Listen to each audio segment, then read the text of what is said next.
नमस्कार दोस्तों, स्वागत है आपके अपने चैनल आईएएस एनालिसिस में। घटना चक्र की 48 नंबर टॉपिक हम लोग आज कंप्लीट करेंगे। संविधान सभा काफ़ी इंपॉर्टेंट टॉपिक है। चलिए सबसे पहले बात करते हैं हम लोग थ्योरी पोर्शन की, उसके तत्पश्चात कुछ एमसीक्यू की भी हम लोग चर्चा कर लेंगे। यहाँ पे देख पा रहे हैं, यहाँ पे संविधान सभा 1946 का वो समय है। संविधान सभा के सिद्धांत का सर्वप्रथम जो दर्शन दिया गया है 1895 ईस्वी के स्वराज विधेयक में होता है। अब ये जो स्वराज विधेयक था, ध्यान रखिएगा, तिलक के निर्देशक में ही यहाँ पे 1895 में उस समय जो लाया गया था स्वराज विधेयक, पूरी तरीके से डोमिनियन स्टेट के अंदर अंग्रेजों के अधीन रह के ही यहाँ पे लाया गया था। ध्यान रखिएगा, स्वराज विधेयक।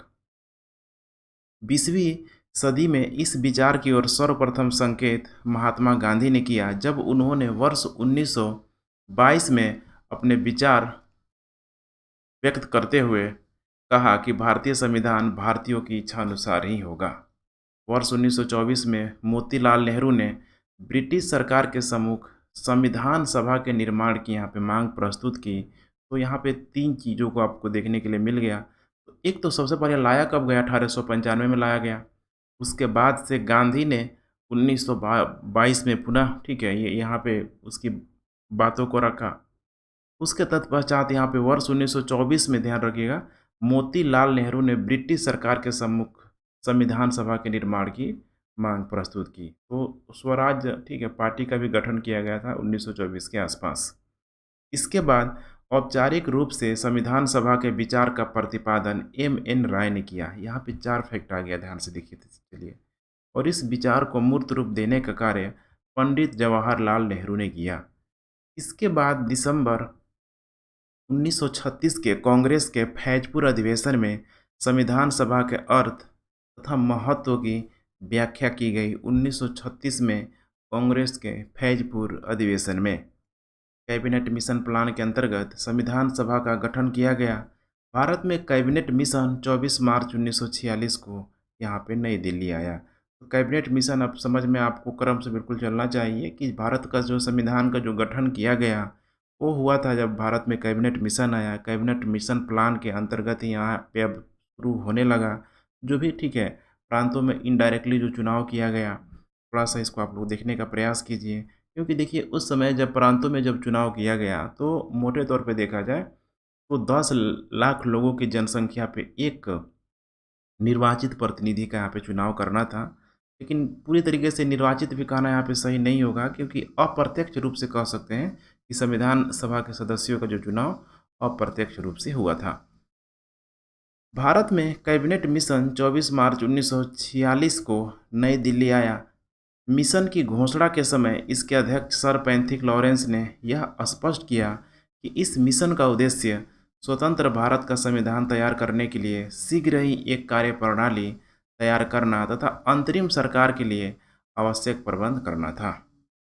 कैबिनेट मिशन योजना के तहत यह व्यवस्था थी कि संविधान सभा के निर्माण के लिए प्रत्येक प्रांत को 10 लाख लोगों के लिए प्रतिनिधि के अनुपात में जनसंख्या के सांप्रदायिक आधार पर दिए जाएंगे। अब इसमें एक नया शब्द जुड़ गया, सांप्रदायिक आधार। लेकिन उस समय सांप्रदायिक आधार को, ध्यान रखिएगा, 1935 के कंपेरिजन में काफ़ी सीमित कर दिया गया था, क्योंकि 1935 में अलग अलग, ठीक है, अगर भारत में जातियों को अगर छोड़ दिया जाए, जातियों को आरक्षण दिया गया था 1935 में, लेकिन उसके बाद से जितने भी धर्म के लोग थे सबको सांप्रदायिक यहाँ पे चुनाव का यहाँ पे अधिकार दे दिया गया।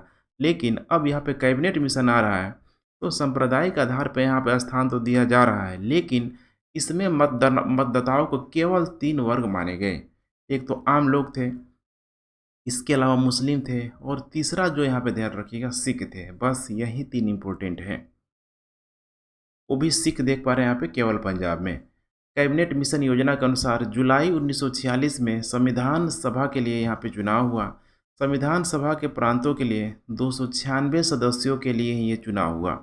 अभी टोटल नंबर ऑफ सीट पूछा जाता है कितने सदस्यों के लिए, तो 296 सदस्यों के लिए। अभी जो 296 सदस्यों के लिए जो चुनाव हुआ उसमें कांग्रेस को टोटल 208 सीटें मिली, मुस्लिम लीग को 73 सीटें मिली, और बाकी जो 15 जो अन्य दल और स्वतंत्र उम्मीदवारों के रूप में जो निर्वाचित हुए थे, छोटी मोटी क्षेत्रीय पार्टी ले लीजिए, इसमें कम्युनिस्ट पार्टी भी मौजूद थी, या फिर जो निर्दलीय स्वतंत्र उम्मीदवार के रूप में निर्वाचित हुए थे, वैसे कुछ लोगों को यहाँ पे मिला, जिसमें मात्र उनकी संख्या 15 थी। मोहम्मद अली जिन्ना भारत की संविधान सभा के, ध्यान रखिएगा, सदस्य नहीं थे। अब चूँकि चुनाव आपको पता है कि जब हो गया, तो अब हुआ कैबिनेट मिशन के, ठीक है, अंतर्गत ही यहाँ पे शुरू हुआ कि अब भारत के लोग अपना संविधान बनाने की रूपरेखा तैयार करें।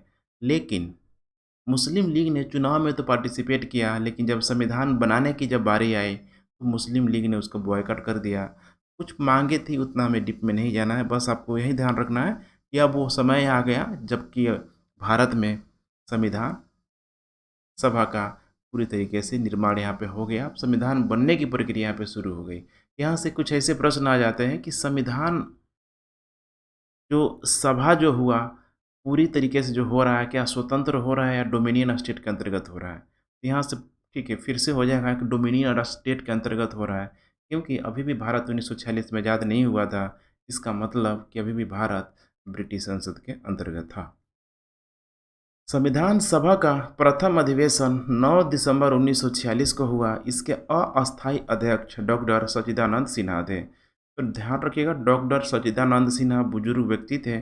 जब पहली बार जब बैठक हुआ 9 दिसंबर 1946 को, तो मुस्लिम लोग तो आया नहीं, मुस्लिम लीग तो आया नहीं, तो अस्थायी अध्यक्ष उस समय चुना गया सच्चिदानंद सिन्हा को।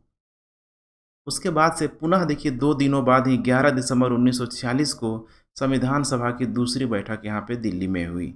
अब जब दूसरी बैठक दिल्ली में हुई, तो उस समय भी मुस्लिम लीग नहीं आया। 2 दिनों के अंदर, ठीक है, बहुत मनाने की कवायद चली, भाई रिक्वेस्ट किया गया कि आ जाओ मिल के संविधान बनाते हैं, लेकिन मुस्लिम लीग पूरी तरीके से बॉयकॉट करता रह गया। जब इस समय डॉक्टर राजेंद्र प्रसाद को अस्थायी अध्यक्ष यहाँ पे निर्वाचित किया गया, तो प्रश्न दो तरीके से बन जाएगा, अस्थायी अध्यक्ष डॉक्टर सत्यनारायण सिन्हा और अस्थायी अध्यक्ष जवाहरलाल नेहरू। भारत के संविधान को 26 नवंबर 1949 को यहाँ पे अंगीकृत किया गया। अपने गठन के समय संविधान सभा संप्रभु यहाँ पे नहीं थी, अभी मैंने बताया था, क्योंकि एक डोमिनियन स्टेट के अंतर्गत ही यहाँ पे पूरी तरीके से, ठीक है, मौजूद था। फिर डोमिनियन स्टेट आप कह सकते हैं, क्योंकि अंग्रेज लोग अभी भारत को आज़ाद नहीं किया था। 14 अगस्त की मध्य रात्रि 1947 को संविधान सभा भारतीय अधिराज्य के लिए संप्रभु संविधान बन गया, अर्थात अब भारत आज़ाद हो गया, अब संप्रभु बन गया। अब डोमिनियन का जो कॉन्सेप्ट था पूरी तरीके से वो अलग हो गया। उस दिन इसके अध्यक्ष राजेंद्र प्रसाद थे। ब्रिटिश युग की केंद्रीय लेजिस्लेटिव असेंबली तथा भारतीय की संसद में अध्यक्ष का पद जीवी मावलंकर ने संभाला। अब यहाँ पे देखिए, अस्थायी जो चुना गया, बार बार में देखिए प्रश्न बन रहा है, इसलिए मैं रिपीट कर रहा हूँ। अस्थायी चुना गया था सच्चिदानंद सिन्हा को, उसके बाद से अस्थायी चुना गया जवाहरलाल नेहरू को, लेकिन जवाहरलाल नेहरू भी उस समय थे। तो जब ब्रिटिश संसद ने, अंग्रेजों ने भारत को आज़ाद नहीं किया तब तक, लेकिन जब भारत आज़ाद हो गया, तो संप्रभु संविधान का जो अस्थायी अध्यक्ष जो चुना गया, यहाँ पे ध्यान रखिएगा, डॉक्टर राजेंद्र प्रसाद। और उसके बाद से कहा जा रहा है कि ब्रिटिश युग की केंद्रीय लेजिस्लेटिव असेंबली तथा भारत की संसद में अध्यक्ष का पद जीवी मावलंकर ने संभाला। ब्रिटिश युग में मावलंकर वर्ष 1946 से 14 अगस्त 1947 तक केंद्रीय लेजिस्लेटिव असेंबली के अध्यक्ष रहे एवं भारत के स्वतंत्र होने के बाद लोकसभा के अध्यक्ष के रूप में वर्ष 1952 से 1956 तक रहे। वर्ष 1937 से 1946 के दौरान बम्बई प्रांत की जेबी मावलंकर लेजिस्लेटिव असेंबली के अध्यक्ष भी रहे थे। तो आइए कुछ प्रश्नों की हम लोग चर्चा कर लेते हैं, जो विगत किसी न किसी यूपीएससी या फिर किसी न किसी स्टेट पीसीएस में पूछा गया है। प्रश्न नंबर 1, स्वतंत्र भारत के लिए संविधान की रचना हेतु संविधान सभा का विचार निम्न में से सर्वप्रथम प्रस्तुत किया गया था? किसके द्वारा प्रस्तुत किया गया था? तो करेक्ट उत्तर हो जाएगा कांग्रेस पार्टी ने, ध्यान रखिएगा, 1936 में प्रस्तुत किया हुआ था। यहाँ पे देख पा रहे हैं सर्वप्रथम दर्शन 1895 में जो दर्शन जो दिया गया था जीबी तिलक के द्वारा, बाल गंगाधर, ठीक है, तिलक के द्वारा यहाँ पे किया गया था। लेकिन 20वीं सदी में इस विचार को थोड़ा सा आगे लेके गए, यहाँ पे गांधी लेके गए, लेकिन उन्होंने वर्ष 1922 में अपने विचार को व्यक्त करते हुए कहा कि भारतीय संविधान भारतीयों की इच्छा अनुसार ही होगा। वर्ष 1924 में मोतीलाल नेहरू ने ब्रिटिश सरकार के सम्मुख संविधान सभा के निर्माण की मांग प्रस्तुत की। इसके बाद औपचारिक रूप से संविधान सभा के विचार का प्रतिपादन एम एन रॉय ने किया। इस विचार को मूर्त रूप देने का कार्य पंडित जवाहरलाल नेहरू ने किया। इसके बाद दिसंबर 1936 के कांग्रेस के फैजपुर अधिवेशन में संविधान सभा के अर्थ तथा महत्व की व्याख्या की गई। उल्लेखनीय है कि विकल्प में यदि स्वराज पार्टी ने वर्ष 1934 में होता तो यही विकल्प सत्य होता, क्योंकि वर्ष 1934 में रांची में गठित स्वराज पार्टी ने संविधान सभा के गठन की मांग सर्वप्रथम की थी। प्रश्न नंबर 2, संविधान सभा जिसने भारतीय संविधान का निर्माण किया, इसका गठन किया गया था, कब किया गया था? इसका गठन किया गया था कैबिनेट मिशन प्लान के अंतर्गत, क्योंकि सारा मिशन देखिए, अगस्त प्रस्ताव, ठीक है, क्रिप्स मिशन, वेवेल योजना, बहुत सारी, ठीक है, योजनाएं आई, लेकिन अंतिम रूप से भारत का संविधान जो सफल हुआ कैबिनेट मिशन प्लान के अंतर्गत ही सफल हुआ। देख पा रहे हैं, कैबिनेट मिशन प्लान के अंतर्गत संविधान सभा का गठन किया गया। भारत में कैबिनेट मिशन 24 मार्च 1946 को नई दिल्ली आया। इसमें ब्रिटिश कैबिनेट के 3 मंत्री यहाँ पे बहुत इम्पोर्टेंट हैं। ब्रिटिश कैबिनेट के 3 मंत्री पैंथिक लॉरेंस है, एबी अलेक्जेंडर, और उसके अलावा तीसरा है स्टैफोर्ड क्रिप्स भी है। मिशन की घोषणा के समय इसके अध्यक्ष यहाँ पे सर पैंथिक लॉरेंस ने यह स्पष्ट किया था कि इस मिशन का उद्देश्य स्वतंत्र भारत का संविधान तैयार करने के लिए शीघ्र ही एक कार्य प्रणाली तैयार करना तथा अंतरिम सरकार के लिए आवश्यक प्रबंध करना था। मिशन के प्रस्ताव के अनुसार संविधान सभा का गठन प्रांतीय विधानसभाओं तथा देशी रियासतों के प्रतिनिधियों के द्वारा किया जाना था। क्वेश्चन नंबर 3, निम्नलिखित में से किस एक ने भारत के लिए संविधान सभा के गठन का विचार दिया? वो किसने दिया था? कैबिनेट मिशन योजना के तहत यहाँ पे दिया गया था। प्रश्न नंबर 4, कैबिनेट मिशन योजना के अंतर्गत संविधान निर्मात्री परिषद में प्रत्येक प्रांत को आवंटित सदस्य संख्या निर्धारित करने के लिए एक प्रतिनिधि कितनी जनसंख्या के अनुपात में था?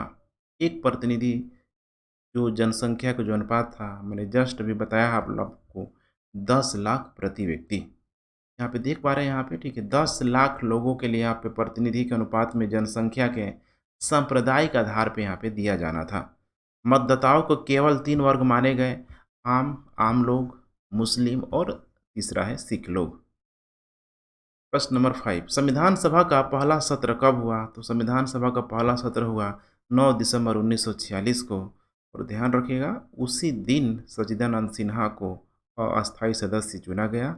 उसके बाद जब 11 दिसंबर को जब हुआ तो उस समय डॉक्टर राजेंद्र प्रसाद को अस्थायी अध्यक्ष चुन लिया गया। लेकिन 1947 में जब भारत आज़ाद हो गया तो उस समय ध्यान रखिएगा, ठीक है, 11 दिसंबर को, ठीक है, उस समय फिर से डॉक्टर राजेंद्र प्रसाद को यहाँ पे चुन लिया गया।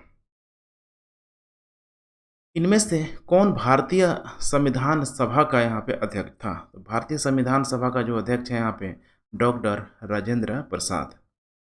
भारतीय उपनिवेशों के लिए प्रभुसत्ता संपन्न संविधान सभा के प्रथम अध्यक्ष थे। नाम है डॉक्टर राजेंद्र प्रसाद, बिहार के। क्वेश्चन नंबर 8, निम्नलिखित कथनों में से कौन सा एक सही है? पूछ रहा है कि कौन सा एक सही है।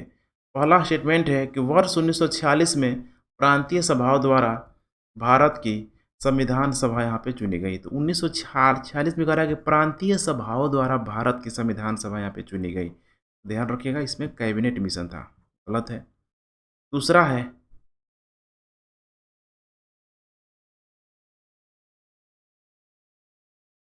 सॉरी, इसमें थोड़ा सा मिस्टेक हो गया, ठीक है, कभी कभी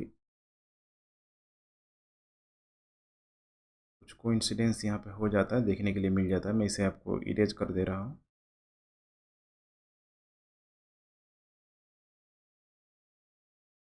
वर्ष कह रहा है कि 1946 में प्रांतीय सभाओं द्वारा भारत की संविधान सभा यहाँ पे चुनी गई। बिल्कुल सही है, क्योंकि जो देखिए 296 जो सीटें था यहाँ पे, ठीक है, जो पूरा का पूरा कांग्रेस हो गया, मुस्लिम लीग में हो गया, बाकी अन्य जो प्रांतीय, ठीक है, छोटी छोटी जो पार्टियाँ थी, जो निर्दलीय स्वतंत्र जो लोग थे, वो सब यहाँ पे प्रांतों से यहाँ पे निकल के आए थे। इसीलिए पहला ही स्टेटमेंट यहाँ पे सही हो जाएगा। वर्ष 1946 में प्रांतीय सभाओं द्वारा भारत की संविधान सभा यहाँ पे चुनी गई थी। ध्यान रखिएगा, ठीक है, इसका करेक्ट उत्तर हो जाएगा ये। देख पा रहे हैं, कैबिनेट मिशन योजना के अनुसार जुलाई 1946 में संविधान सभा के चुनाव हुए। संविधान सभा के लिए यहाँ पे प्रांतों के लिए 296 सदस्यों के लिए ही ये चुनाव हुआ। कांग्रेस के जिसमें 208, मुस्लिम लीग के 73 और 15 अन्य दलों और स्वतंत्र उम्मीदवारों के रूप में निर्वाचित हुए। मोहम्मद अली जिन्ना भारत की संविधान सभा के सदस्य नहीं थे। संविधान सभा का प्रथम अधिवेशन 9 दिसंबर 1946 को हुआ। इसके अस्थायी अध्यक्ष डॉक्टर सच्चिदानंद सिन्हा और 11 दिसंबर को हुआ तो 1946 को। इसकी जो दूसरी जो बैठक दिल्ली में हुई, उस समय राजेंद्र प्रसाद को अस्थायी अध्यक्ष निर्वाचित कर लिया गया। भारत के संविधान को 26 नवंबर 1949 को अंगीकृत मतलब पूरी तरीके से एडॉप्ट यहाँ पे कर लिया गया। क्वेश्चन नंबर 9, सच्चिदानंद सिन्हा किसके साथ जुड़े हुए थे? सच्चिदानंद सिन्हा जो जुड़े हुए थे भारत छोड़ो आंदोलन के साथ यहाँ पे जुड़े हुए थे।